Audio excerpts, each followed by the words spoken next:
Lesson 12, graphs of exponential and log functions. In the first part, we have to sketch y equals e to the x. Now, we've already done that in the previous lesson, but just doing that again. When x equals 0, y equals 1, so it'll cross over here at 0, 1, and it goes down like this, we know, and the x-axis, or y equals 0, is an asymptote, and that's your one like that. Now, that's fairly easy, and we're going to use that in the next part. Now, the domain of this function, there is a function, is all values of x. We can have all values of x in this function. The range, however, is y is going to be greater than 0, but not equal to 0. All right? Right, now we have to sketch y equals log e to the x. Now you notice here I've put on y equals e to the x from the previous part, and this other line y equals x. Now we'll change this in the exponential form, and that becomes x equals e to the y.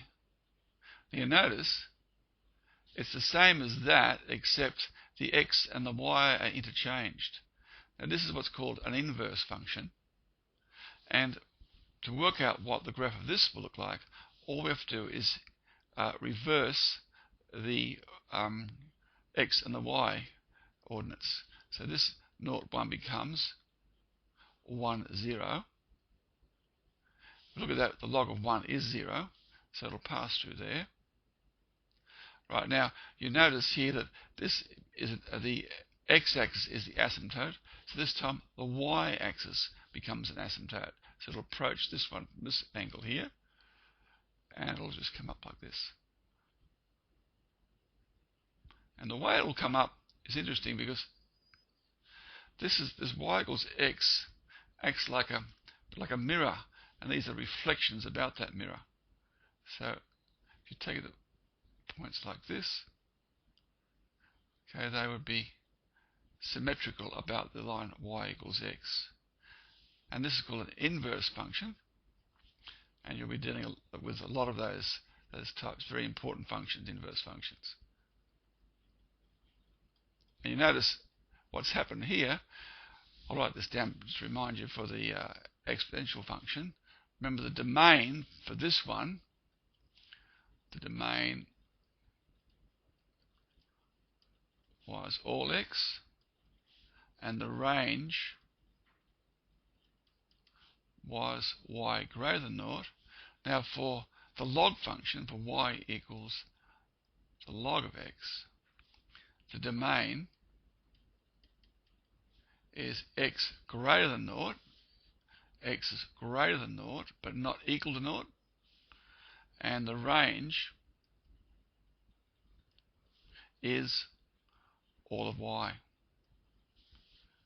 And of course this one goes up to infinity very quickly, this one goes up to infinity very, very slowly, like that.